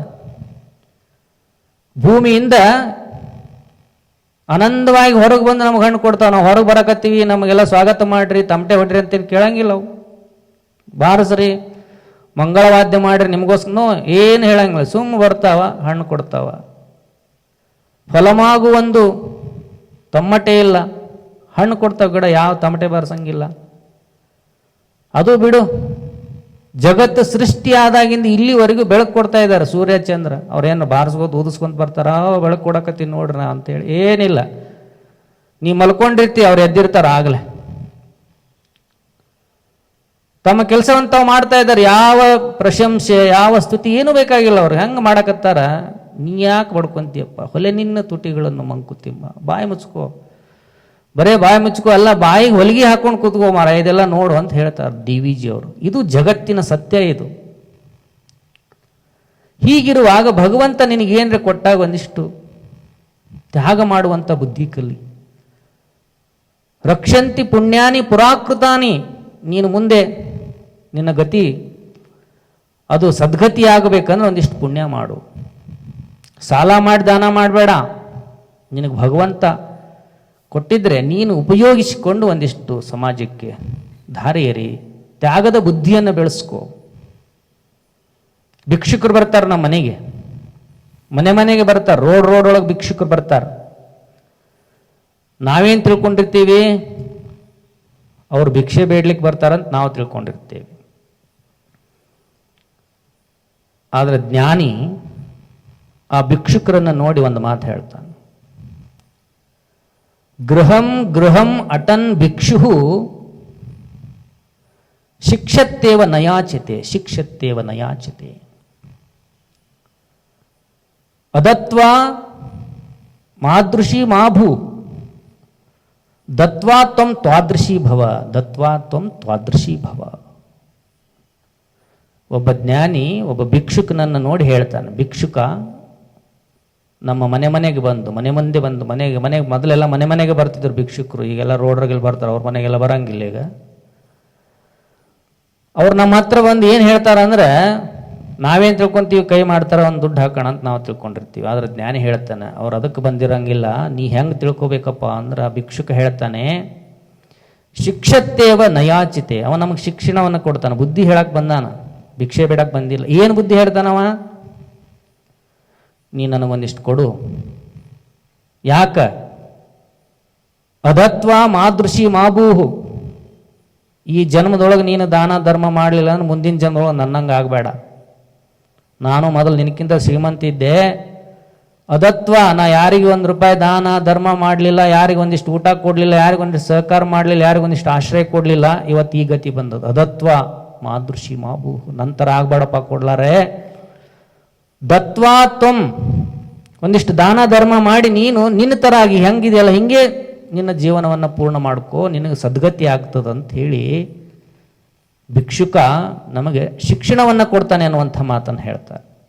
ಯಾವ ಮನುಷ್ಯನಿಗೆ ತ್ಯಾಗ ಭಾವ ಬರ್ತದೆ, ತ್ಯಾಗೇನ ಏಕೇನ ಅಮೃತತ್ವ ಮಾನಶು, ಯಾವ ಮನುಷ್ಯ ತ್ಯಾಗ ಮಾಡ್ತಾನೆ ಅವನಿಗೆ ಅಮೃತತ್ವ ಸಿಗ್ತದೆ ಅನ್ನುವಂಥ ಮಾತನ್ನು ವೇದಗಳು ಹೇಳ್ತಾವೆ. ಪೂಜೆ, ಆ ಕರ್ಮ ಈ ಕರ್ಮ ಅದೆಲ್ಲ ಸೆಕೆಂಡರಿ, ಆದರೆ ಅದು ಎಲ್ಲದಕ್ಕಿಂತಲೂ ನಿಜವಾದ ಅಮೃತತ್ವ ಕೊಡೋದು ಯಾವುದಪ್ಪ ಅಂದ್ರೆ ತ್ಯಾಗ ಭಾವ, ತ್ಯಾಗ ಬುದ್ಧಿ. ಯಾವ ಮನುಷ್ಯನಿಗೆ ತ್ಯಾಗ ಬುದ್ಧಿ ಬರ್ತದೆ ಅವನು ವೈರಾಗ್ಯದ ಜೀವನವನ್ನು ಅನುಭವಿಸ್ಲಿಕ್ಕೆ ಸಾಧ್ಯ ಅನ್ನುವಂಥ ಮಾತನ್ನು ಜ್ಞಾನಿಗಳು ಹೇಳ್ತಾರೆ. ಆದರೆ ಏನು ಅನ್ನಿಸ್ತಿರ್ತದೆ ಸಾಮಾನ್ಯವಾಗಿ ಎಲ್ಲರಿಗೆ ಅಂದರೆ, ಏನು ಆಧ್ಯಾತ್ಮ ಸ್ವಾಮೀಜಿಯವರು ಹೇಳ್ತಾರೆ, ಬೇಕಾದಂಥ ಜ್ಞಾನಿಗಳು ಹೇಳ್ತಾರೆ, ಇವಾಗೇನು ಯೂಟ್ಯೂಬು, ಫೇಸ್ಬುಕ್ಕು, ಗೂಗಲ್ಲು ಯಾರು ಬ್ಯಾಡ್, ನಿಮಗೆ ಸಾವಿರಾರು ಜನ ಬಂದುಬಿಡ್ತಾರೆ ಅದರೊಳಗೆ. ಎಷ್ಟು ಜನ ಹೇಳ್ತಾರೆ, ಹೇಳಿ ಅವ್ರ ಕೆಲಸ ಏನು ಹೇಳೋದದ, ನಮ್ಮ ಕೆಲಸ ಏನದ ಕೇಳೋದದ. ಆದರೆ ಜೀವನದೊಳಗೆ ಅಳವಡಿಸ್ಕೊಳ್ಳೋದು ಯಾವಾಗ? ನೋಡೋಣ ಬಿಡು, ಇನ್ನೂ ವಯಸ್ಸಾಗಲಿ, ಇನ್ನೂ ಸಣ್ಣವರದೀವಿ, 60 ವರ್ಷ ಆಗಿರ್ತದೆ, ಇನ್ನೂ ಸಣ್ಣವದಿನ ತಿಳ್ಕೊಂತಿರ್ತಾನೆ ಜನ. ಇನ್ನೂ ನಾವು ಹೆಂಗದಿನಪ್ಪ, ಮುಂದೆ ನೋಡೋಣ, ಹಂಗೆ ಪೋಸ್ಟ್ಪೋನ್ ಮಾಡ್ಕೋತ ಎಲ್ಲಿ ತನಕ ಹೋಗ್ತಾನಪ್ಪ ಅಂದ್ರೆ ಇವನಿಗೆ ಗೊತ್ತೇ ಇಲ್ಲ. ನಹಿ ನಿಶ್ಚಿತಂ ಉತ್ತರ ಕ್ಷಣ ಜೀವಿತಂ, ಮುಂದಿನ ಕ್ಷಣದೊಳಗೆ ಏನಾಗ್ತದ ಅನ್ನೋದೇ ಗೊತ್ತಿಲ್ಲ. ಇವತ್ತು ನಾವು ಮಾಧ್ಯಮಗಳಲ್ಲಿ ನೋಡ್ತಾ ಇದ್ವಿ, ಉತ್ತರ ಭಾರತದೊಳಗೆ ಯಾವ ಥರ ಮಳೆ ಆಗ್ತಾ ಇದೆಯಪ್ಪ ಅಂದ್ರೆ ಊರೇ ಮುಳುಗಿ ಹೋಗ್ತಾ ಇದೆ. ಜನ ಸಣ್ಣ ಕ್ರಿಮಿಗಳು ಹರಿದು ಹೋಗ್ತಾ ಇದ್ದಾರೆ, ಅವ್ರು ಹಿಡ್ಕೊತಾ ಇದ್ದಾರೆ. ಇಷ್ಟೆಲ್ಲ ಏನೇನೋ ವಿನಾಶದ ಕಾಲ ಹತ್ರ ಬರ್ತಾ ಇದೆ ಏನೋ ಅನ್ನೋ ರೀತಿಯೊಳಗೆ ಪ್ರಕೃತಿಯೊಳಗೆ ವಿಕೋಪಗಳಾಗ್ತಾ ಇದ್ದಾವೆ. ಇದು ಇವಾಗಲೇ ಅಲ್ಲ, ಯಾವಾಗಿಂದ ಆಗ್ತಾನೆ ಬಂದಿದ್ದಾವೆ. ಆದರೆ ಮನುಷ್ಯ ಏನು ತಿಳ್ಕೊಂಡನಪ್ಪ, ನಾ ಶಾಶ್ವತವಾಗಿರ್ತೇನೆ. ಆದರೆ ನಿಜ ಸ್ಥಿತಿ ಏನಪ್ಪ ಅಂದ್ರೆ ನಹಿ ನಿಶ್ಚಿತಂ ಉತ್ತರ ಕ್ಷಣ ಜೀವಿತಂ, ಮುಂದಿನ ಕ್ಷಣದೊಳಗೆ ಏನಾಗ್ತದೆ ಅನ್ನೋದೇ ನಿಶ್ಚಿತ ಇರಂಗಿಲ್ಲ. ಇಂಥದ್ರೊಳಗೆ ನೀನು ಪೋಸ್ಟ್ಪೋನ್ ಮಾಡ್ಕೊಂತ ಹೋಗ್ತಾ ಇದೆಯಲ್ಲ, ನಿನ್ನ ಗತಿ ಹೆಂಗಾಕೈತೆ ಅಂದ್ರೆ, ಈ ನದಿ ದಂಡಿ ಒಳಗೆ, ಸರೋವರದ ದಂಡಿ ಒಳಗೆ ಕಮಲ ಇರ್ತಾವೆ, ಕಮಲ ಅರಳಿರ್ತಾವೆ, ತಾವರೆ ಹೂ ಅರಳಿರ್ತಾವ. ಸೂರ್ಯನ ಉದಯ ಆದ ತಕ್ಷಣ ತಾವರೆ ಹೂ ಅರಳುತ್ತಾವೆ. ಸೂರ್ಯ ಅಸ್ತ ಆಯ್ತಂದ್ರೆ ತಾವರೆಗಳು ಹಾಗೆ ಮುದುಡ್ಕೊಂಡು ಬಿಡ್ತಾವೆ, ಮತ್ತೆ ಬೆಳಗ್ಗೆ ಅರಳುತ್ತಾವೆ. ಇದು ಪ್ರಕೃತಿಯಲ್ಲಿ ನಡೆಯುವಂಥ ಒಂದು ವಿಸ್ಮಯ, ಪ್ರಕೃತಿಯ ಒಂದು ಸೌಂದರ್ಯ ಇದು. ಆ ತಾವರೆಯ ಹೂವಿನ ಮಕರಂದ ಬಹಳ ಅದ್ಭುತವಾಗಿರ್ತದಂಥದ್ದು. ಆ ಮಕರಂದವನ್ನು ದುಬ್ಬಿ ಆ ಮಕರಂದವನ್ನು ಸವಿಲಿಕ್ಕೆ ಸಾಯಂಕಾಲದ ಸಮಯ ಒಂದು 3-4 ಸಮಯ ಆ ತಾವರೆ ಹೂವಿನ ಮೇಲೆ ಕುತ್ಕೊಂಡು ಮಕರಂದವನ್ನು ಸವಿತಾ ಇರ್ತದೆ. ಹೆಂಗೆ ಸವಿತಿತ್ತಪ್ಪ ಅಂದ್ರೆ ಕಣ್ಣು ಮುಚ್ಚಿ ಆನಂದವಾಗಿ, ನೀವು ಏನಾದ್ರು ಒಳ್ಳೆ ರುಚಿಯಾಗಿರುವಂಥ ಆಹಾರ ಬಾಯಲ್ಲಿ ಹಾಕೊಂಡ್ರೆ ಕಣ್ಣು ಮುಚ್ಚಿ ಆಹಾ ಅಂತಿರಲ್ಲ, ಹಂಗೆ ಅದು ಕಣ್ಣು ಮುಚ್ಚಿ ಆನಂದವಾಗಿ ತಾವರೆಯ ಮಕರಂದವನ್ನು ಸವಿತಾ ಇತ್ತು. ಅದು ಗೊತ್ತಿತ್ತು ಸಾಯಂಕಾಲ ಆಗ್ಯದ, ಸೂರ್ಯ ಮುಳುಗ್ತಾನೆ, ಆದಷ್ಟು ಬೇಗ ನಾನು ಹೋಗಬೇಕಂತ ತಿಳಿದು ಕೂಡ ಆ ಮಕರಂದದ ಸವಿ ಒಳಗೆ ಸಮಯ ಆಗೋದನ್ನೇ ಮರೆತು ಬಿಡ್ತದೆ. ಏನಾಯಿತು, ಇದು ಮಕರಂದ ಸವಿತಾ ಅದ, ಸೂರ್ಯ ಮುಳುಗಿಬಿಟ್ಟ.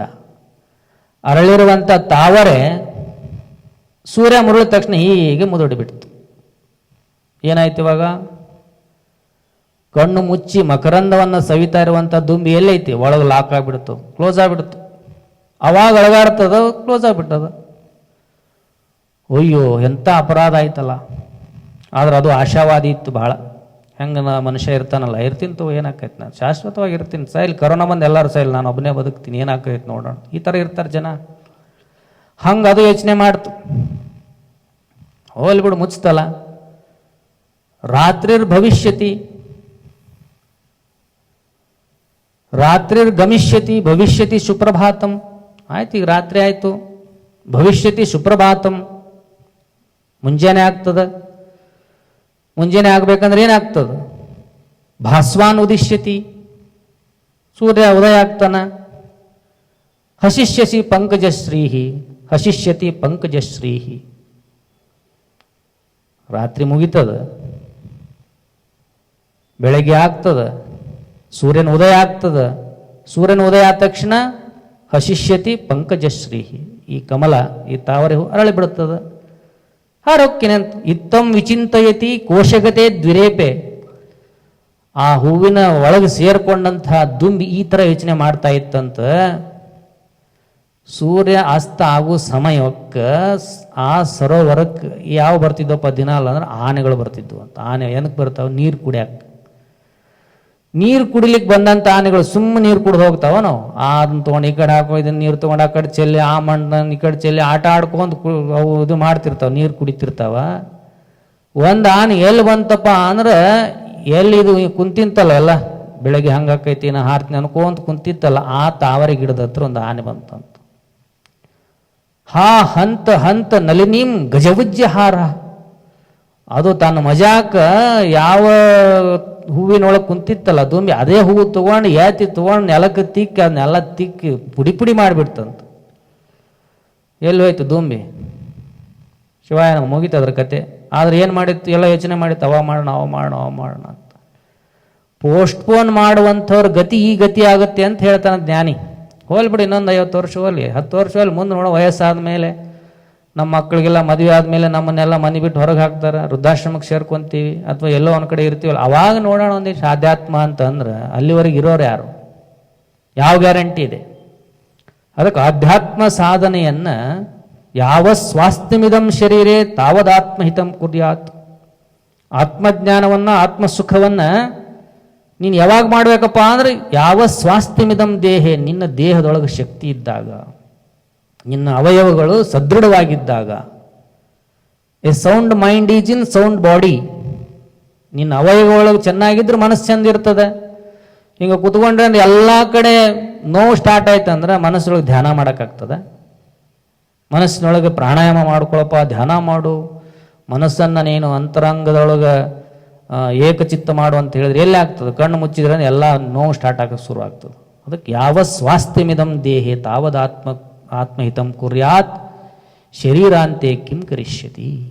ಶರೀರ ಸತ್ತೋಯ್ತು ಅಂದ್ರೆ, ಶರೀರಕ್ಕೆ ವಯಸ್ಸಾಯ್ತು ಅಂದ್ರೆ ಏನು ಮಾಡ್ತೀಯ ಅನ್ನುವಂಥ ಮಾತನ್ನು ಹೇಳ್ತಾರೆ ಬಸವಣ್ಣವ್ರು. ಹೇಳ್ತಾರೆ, ನೆರೆ ಕೆನ್ನೆಗೆ ತೆರೆಗಲ್ಲಕ್ಕೆ ಶರೀರ ಗೂಡು ಹೋಗದ ಮುನ್ನ. ಇದೆಲ್ಲ ಎಷ್ಟು ಮಿಂಚ್ತಿರ್ತದೆ ವಯಸ್ಸು ಸಣ್ಣವರಿದ್ದಾಗ. ಮುಂದೆ ಬರ್ತಾ ಬರ್ತಾ ಬರ್ತಾ ಸುಕ್ಕ ಆಗಿಬಿಡ್ತದೆ, ಎಲ್ಲ ಎಳೆದು ಬಿಡ್ತದೆ ಕೆಳಗೆ. ನೆರೆ ಕೆನ್ನೆಗೆ ತೆರೆಗಲ್ಲಕ್ಕೆ ಎಲ್ಲ ಎಳೆದು ಜೀ ಆಗ್ಬಿಡ್ತದೆ. ಶರೀರ ಎದೆ ಉಪ್ಪಿಸಿ ನಡೀತಿರ್ತಾನೆ, ವಯಸ್ಸಾದ್ಮೇಲೆ ಹಿಂಗಾಗ್ಬಿಡ್ತದೆ, ಗೂಡು ಹೋಗಿಬಿಡ್ತು. ಶರೀರ ಗೂಡು ಹೋಗದ ಮುನ್ನ ಹಲ್ಲು ಹೋಗಿ ಬೆನ್ನು ಬಾಗಿ, ಅನ್ಯರ ಹಂಗಾಗದ ಮುನ್ನ. ಎಲ್ಲ ಹಾಲು ಕಳ್ಕೊಂಡು ಬೆನ್ನು ಬಾಗಿ ಇನ್ನೊಬ್ರು ಹಿಡ್ಕೊಂಡ್ರೆ ನಡಿಬೇಕು, ಅನ್ಯರ ಹಂಗಾಗದ ಮುನ್ನ. ಕಾಲ ಮೇಲೆ ಕೈಯ ನೂರಿ ಕೋಲ ಹಿಡಿಯದ ಮುನ್ನ. ಒಂದು ಕೈ ಕಾಲ ಮ್ಯಾಗ ಇನ್ನೊಂದು ಕೈ ಕೋಲ್ ಹಿಡ್ಕೊಂಡು ಹಿಂಗೆ ಮುದುಕಾಗೋಕ್ಕಿಂತ ಮೊದಲು. ಮುಪ್ಪಿಂದೊಪ್ಪಳಿಯದ ಮುನ್ನ, ಮುಪ್ಪು ಬರೋಕ್ಕಿಂತ ಮೊದಲು. ಮೃತ್ಯು ಮುಟ್ಟದ ಮುನ್ನ, ಯಾವಾಗ ಬಂದು ಮೃತ್ಯು ಮುಟ್ಟದ ಗೊತ್ತಿಲ್ಲ. ಆ ಮೃತ್ಯು ಮುಟ್ಟದ ಮುನ್ನ ಪೂಜಿಸು ಕೂಡಲ ಸಂಗಮ ದೇವನ. ಒಂದಿಷ್ಟು ದೇವರ ಧ್ಯಾನ ಮಾಡು, ಆತ್ಮಜ್ಞಾನ ಮಾಡ್ಕೊ, ಆನಂದವಾಗಿರು, ಆತ್ಮಾನಂದದಲ್ಲಿ ಜೀವನವನ್ನು ಮಾಡು ಅಂತ ಹೇಳಿ ಬಸವಣ್ಣವ್ರು ಹೇಳ್ತಾರೆ. ಹಾಗಾಗಿ 2-3 ದಿನಗಳ ಪರ್ಯಂತರವಾಗಿ ವೈರಾಗ್ಯದ ಬಗ್ಗೆ ಬಹಳಷ್ಟು ಚಿಂತನೆಯನ್ನು ಮಾಡಿದ್ದೇವೆ. ಅದನ್ನೆಲ್ಲ ನೀವು ಬಹಳ ಶ್ರದ್ಧೆಯಿಂದ ಕೇಳಿದ್ದೀರಿ. ಕೇಳಿದಂಥ ತತ್ವಗಳನ್ನು ನಿತ್ಯ ಜೀವನದೊಳಗೆ ಅಳವಡಿಸುವಂಥ ಕೆಲಸವನ್ನು ಪ್ರತಿಯೊಬ್ಬರು ಮಾಡಬೇಕು. If you digest what you eat you will become mountain ಅನ್ನುವಂಥ ಮಾತನ್ನು ಒಬ್ಬ ಜ್ಞಾನಿ ಹೇಳ್ತಾನೆ. ಈ ದಿನಾಲೂ ಬಹಳ ಶಕ್ತಿಶಾಲಿಯಾಗಿರುವಂಥ ಪ್ರೋಟೀನ್ಸ್ ಇರುವಂಥ ಆಹಾರವನ್ನೇ ತಿನ್ನಬೇಕಂತೇನಲ್ಲ, ಏನಾದರೂ ತಿನ್ನು, ಅದನ್ನು ಡೈಜೆಸ್ಟ್ ಮಾಡಿಕೊಳ್ಳುವಂಥ ಶಕ್ತಿ ನಿನ್ನೊಳಗಿತ್ತಂದ್ರೆ ನೀನೊಬ್ಬ ದಷ್ಟಪುಷ್ಟನಾಗಿರ್ತಕ್ಕಂಥ ವ್ಯಕ್ತಿ ಆಗ್ತಿ ಅನ್ನುವಂಥ ಮಾತನ್ನು ಹೇಳ್ತಾರೆ. ಹಾಗಾಗಿ ನಾವು ಎಷ್ಟು ಕೇಳ್ತಾ ಇದ್ದೀವಿ ಅನ್ನೋದು ಬಹಳ ಮುಖ್ಯ ಅಲ್ಲ, ಕೇಳಿರುವಂಥ ವಿಷಯಗಳನ್ನು, ಕೇಳಿರುವಂಥ ತತ್ವಗಳನ್ನು ನಿತ್ಯ ಜೀವನದೊಳಗೆ ಅಳವಡಿಸ್ಕೊಳ್ಳುವಂಥ ಪ್ರಯತ್ನ ಮಾಡಿದರೆ ನಾವು ಶರಣರಾಗ್ತೀವಿ. ಅರಿದೆಡೆ ಶರಣ, ಮರೆದೆಡೆ ಮಾನವ. ಅದನ್ನು ತಿಳ್ಕೊಂಡ್ರೆ ಮಹಾತ್ಮರಾಗುವಂಥ ಯೋಗ. ವೀರಶೈವ ಧರ್ಮ ಮನುಷ್ಯನನ್ನು ಮಹಾದೇವನನ್ನಾಗಿ ಮಾಡುವಂಥ ಧರ್ಮ. ಪ್ರೊವೈಡೆಡ್, ಯಾವಾಗ ಬರೀ ವೀರಶೈವ ಧರ್ಮದಾಗ ಹುಟ್ಟಿದ ತಕ್ಷಣ ಮಹಾದೇವ ಆಗಂಗಿಲ್ಲ. ಪ್ರೊವೈಡೆಡ್ ನೀ ಎಲ್ಲ ಧರ್ಮ ತತ್ವಗಳನ್ನು ಜೀವನದಲ್ಲಿ ಅಳವಡಿಸ್ಕೊಂಡಾಗ ಮಾತ್ರ, ಇಲ್ಲದೆ ಹೋದ್ರೆ ಪ್ರಾಣಿಕ್ಕಿಂತ ಕಡಿಯಾಗಿಬಿಡ್ತಿ. ಹಾಗಾಗಿ ಇವತ್ತು ನಾವು ಮನುಷ್ಯರು ಮಹಾದೇವನಾಗುವಂಥ ಅವಕಾಶವನ್ನು ಭಗವಂತ ಕೊಟ್ಟಾನ. ನಿತ್ಯ ಸಾಧನೆಯನ್ನು ಮಾಡಿ, ನಿತ್ಯ ಭಕ್ತಿ ಜ್ಞಾನ ವೈರಾಗ್ಯದೊಂದಿಗೆ ಜೀವನದ ಒಂದು ಬದುಕನ್ನು ನಾವು ರೂಢಿಸ್ಕೊಂಡಿವಿ ಅಂದರೆ ನಮಗೂ ಕೂಡ, ಎಲ್ಲರಿಗೂ ಕೂಡ ಸದ್ಗತಿಯ ಸಿಗುವಂತಹದ್ದು ಅದು ಅವಶ್ಯ, ಅದು ನಿಶ್ಚಿತ ಅನ್ನುವಂಥ ಮಾತನ್ನು ಈ ಸಂದರ್ಭದಲ್ಲಿ ತಿಳಿಸಿ, ಈ ಶ್ರಾವಣ ಮಾಸದೊಳಗೆ ಒಂದು 4 ವಾರ ನಿಮ್ಮ ಜೊತೆಗೆ ಫೇಸ್ಬುಕ್ ಲೈವ್ ಒಂದು ಮಾಧ್ಯಮದ ಮುಖೇನ ಒಂದಿಷ್ಟು ವಿಷಯಗಳನ್ನು ಹಂಚಿಕೊಂಡಿದ್ದೇವೆ. ನಮಗೂ ಬಹಳ ಸಂತೋಷವಾಗಿದೆ. ಸಾವಿರ ಗಟ್ಟಲೆ ಜನ ಅದನ್ನು ನೋಡಿದ್ದೀರಿ, ಸಾವಿರ ಗಟ್ಟಲೆ ಜನ ನೋಡಿ ಸಂತೋಷವನ್ನು ಪಟ್ಟಿದ್ದೀರಿ. ಈ ತತ್ವಗಳನ್ನು ಜೀವನದಲ್ಲಿ ಅಳವಡಿಸ್ಕೊಳ್ಳುವಂತಹ ಪ್ರಯತ್ನವನ್ನು ಸರ್ವರು ಕೂಡ ಮಾಡಬೇಕನ್ನುವಂಥ ಮಾತನ್ನು ಈ ಸಂದರ್ಭದಲ್ಲಿ ತಿಳಿಸ್ತಾ, ಈ ವಾರದ ನಮ್ಮ ಶ್ರೀಮಠದ ಧಾರ್ಮಿಕ ಮತ್ತು ಸಾಮಾಜಿಕ ಕಾರ್ಯಗಳಿಗೆ, ಅಂದರೆ ವೀರಭದ್ರ ಸ್ವಾಮಿ ಮುಂತಾದ ದೇವತೆಗಳಿಗೆ ಪೂಜಾ ಕಾರ್ಯಕ್ಕೋಸ್ಕರವಾಗಿ ಮತ್ತು ಈ ಕರೋನಾ ಸಮಯದೊಳಗೆ ನಮ್ಮ ಅಳಿಲು ಸೇವೆ ನಿರಂತರವಾಗಿ ನಡೆಯಲಿ, ಬಡ ಡಯಾಲಿಸಿಸ್ ರೋಗಿಗಳಿಗೆ ಸಹಾಯವಾಗಲಿ ಅಂತೇಳಿ ಡಯಾಲಿಸಿಸ್ ಸೆಂಟರ್ ನಡೆಸ್ತಾ ಇದ್ದೇವೆ. ಆ ಕಾರ್ಯಕ್ಕೆ 1000, 10,000, 20,000, ಲಕ್ಷಗಟ್ಟಲೆ ನೀವೆಲ್ಲ ಭಾಳಷ್ಟು ಜನ ನಮಗೆ ಸಹಕರಿಸ್ತಾ ಇದ್ದೀರಿ. ತಮಗೆಲ್ಲ ಕ್ಷೇತ್ರನಾಥ ವೀರಭದ್ರ ಸ್ವಾಮಿ ಆಶೀರ್ವಾದ ಇರಲಿ. ಈ ಒಂದು ಕಷ್ಟದ ಸಂದರ್ಭದಲ್ಲಿ ನಿಮಗೆ ಒಳ್ಳೆಯ ಆರೋಗ್ಯವನ್ನು ಕ್ಷೇತ್ರನಾಥ ವೀರಭದ್ರ ಸ್ವಾಮಿ ಕೊಡಲಿ, ಒಳ್ಳೆಯ ಸಂಪತ್ತನ್ನು ನಿಮಗೆಲ್ಲ ನೀಡಲಿ ಎನ್ನುವಂಥ ಮಾತನ್ನು ಈ ಸಂದರ್ಭದಲ್ಲಿ ತಿಳಿಸಿ, ಮತ್ತೆ ಈ ಫೇಸ್ಬುಕ್ ಲೈವ್ ಮೂಲಕ ನಾವು ನೀವು ಯಾವಾಗ ಸಿಗೋಣಪ್ಪ ಅಂತ ಹೇಳಿದರೆ ಆಗಸ್ಟ್ ತಿಂಗಳ 25ನೇ ತಾರೀಕು. ಏನದು ವಿಶೇಷ ಅಂತ ಹೇಳಿದರೆ, ಆಗಸ್ಟ್ ತಿಂಗಳ 25 ಭಾದ್ರಪದ ಮಾಸದ ಮೊದಲನೇ ಮಂಗಳವಾರ. ನಮ್ಮ ಕ್ಷೇತ್ರನಾಥ ವೀರಭದ್ರ ಸ್ವಾಮಿ ಈ ಕ್ಷೇತ್ರದಲ್ಲಿ ನೆಲೆಗೊಂಡು, ಅಂದರೆ ಈ ಕ್ಷೇತ್ರದಲ್ಲಿ ಆ ದೇವಸ್ಥಾನ ಸ್ಥಾಪನೆಯಾಗಿ ಸುಮಾರು 900 ವರ್ಷಗಳಾಯಿತು. ಅಂದ್ರೆ ವೀರಬಲ್ಲಾಳ ಹೊಯ್ಸಳನ ಕಾಲದಲ್ಲಿನೇ ಈ ದೇವಸ್ಥಾನ ಇಲ್ಲಿತ್ತು. ಈ ದೇವಸ್ಥಾನಕ್ಕೆ ಜಮೀನುಗಳನ್ನು ಹೊಯ್ಸಳ ರಾಜ ವೀರಬಲ್ಲಾಳ ಕೊಟ್ಟಿದ್ದಾನೆ ಅನ್ನುವಂಥ ಶಿಲಾಶಾಸನ ಇದೆ. 900 ವರ್ಷಗಳಿಂದ ವೀರಭದ್ರ ಸ್ವಾಮಿ ಪೂಜೆ ನಮ್ಮ ಶ್ರೀಮಠದಲ್ಲಿ ಆಗ್ತಾ ಇದೆ. ಹೀಗೆ ಸಾವಿರ ವರ್ಷಗಳ ಇತಿಹಾಸವನ್ನು ಹೊಂದಿದಂಥ ಸಾವಿರ ವೀರಭದ್ರ ಸ್ವಾಮಿ ದೇವಸ್ಥಾನಗಳಿದ್ದಾವೆ. ಆ ವೀರಭದ್ರನ ಅವತಾರ ಯಾವಾಗ ಆಯ್ತಪ್ಪ ಅಂದ್ರೆ, ದಕ್ಷಬ್ರಹ್ಮನ ಒಂದು ಅಹಂಕಾರವನ್ನು ಮುರಿಲಿಕ್ಕೆ ವೀರಭದ್ರ ಅವತಾರ ಆಗ್ತಾನೆ. ಶಿವನ ಜಡೆಯಿಂದ ವೀರಭದ್ರ ಅವತರಿಸಿ ಬರ್ತಾನೆ. ಆ ಶಿವನ ಜಡೆಯಿಂದ ವೀರಭದ್ರ ಅವತರಿಸಿದಂಥ ದಿನ ಯಾವುದಪ್ಪ ಅಂದ್ರೆ ಭಾದ್ರಪದ ಮಾಸದ ಮೊದಲನೇ ಮಂಗಳವಾರ. ಅದಕ್ಕೆ ಇಡೀ ದೇಶಾದ್ಯಂತ ಭಾದ್ರಪದ ಮಾಸದ ಮೊದಲನೆಯ ಮಂಗಳವಾರ ವೀರಭದ್ರ ಸ್ವಾಮಿ ಅವತರಿಸಿದಂಥ ಮಹೋತ್ಸವವನ್ನು ಆಚರಿಸುವಂಥ ಕಾರ್ಯ ನಡೀತಾ ಇದೆ. ಅವತ್ತು ನಮ್ಮ ಶ್ರೀಮಠದಲ್ಲಿ ಎಲ್ಲ ಭಕ್ತರ ಸಹಾಯ ಸಹಕಾರದಿಂದ ವಿಶೇಷವಾದ ಪೂಜಾ ಕಾರ್ಯಕ್ರಮಗಳನ್ನು ನಾವೆಲ್ಲ ಹಮ್ಮಿಕೊಳ್ತಾ ಇದ್ದೇವೆ.